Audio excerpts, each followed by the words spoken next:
Playtime Festival 2026-г 7-р сарын 2-оос 4-ний өдрүүдэд 25 дахь жилдээ Playtime хүрээлэнд зохион байгуулна. За энэ жилийн наадамд 21 улсын 123 хамтлаг уран бүтээлч оролцохоор төлөвлөд байна. Playtime Festival нь Азийн топ 5 хөгжмийн наадмын нэг болох зорилготой. За үүний хүрээнд үзэгчдийн 5 тухь аюулгүй байдлыг дараагийн түвшинд хүрэхээр зорж байна.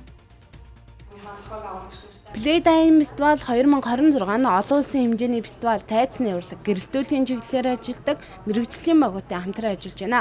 Энэхүү хамтын ажиллагаан зөвхөн техникийн шинжилэл бас орон зайн шийдэл, үзэгчдийн мэдрэмж, тайцны гэрэл дизайныг дэлхийн жишгт ордуулах стратегийн халхан болж байгаараа онцлогтой гэлээ. Өдрийн хөтөлбөр олон бас байна. Playtime Festival-ыг өөртөө зориулж хийдэг. Яагаад би ингэж хэлж байна вэ гэхээр энэ Playtime Festival-ыг өөртөө зориулж хийнэ гэдэг чинь би бол хамгийн их зүрх сэтгэлээ гаргаж байгаа гэсэн үг. Тэгээ зүрх сэтгэлээ гаргаж хийсэн зүйл бол үзэгчдэд хамгийн их таалагдах болов уу гэж бодсон үднээс. Тэгээд ер нь бол Playtime бол дандаа л би яг өөрийнхөө хүсэж байгаа байдлаараа Playtime-ыг хийдэг. Тэгээд энийгээ ч гэсэн үргэлжлүүлээд явна. Playtime Festival бол өөрөө зүгээр нэг юм ашиг олдог ивент бол биш.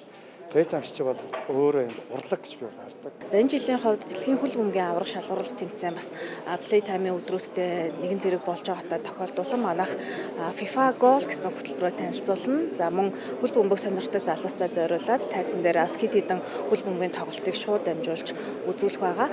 За мөн түүнээс гадна энэ жил бас жил болгоны жишгээрээ бас Coca-Cola stage дээр маш олон залуусыг уран бүтээлчдэрээ дамжуулж цуглуулдагчлан бас авьяаслаг уран бүтээлчтэй уурч авчрах болно.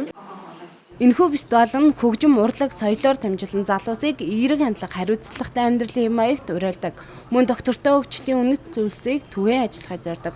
Наадмын өрөөнд үүсэх хог аяглыг англи ялгаж дахин боловсруулах тогтолцоог хэрэгжүүлэхийн зэрэгцээ олон дахин ашиглах боломжтой Recycle Cap хэрэглээг хөвчүүлснээр байгаль дээлтэй фестивалийн соёлыг бүрдүүлээд байна.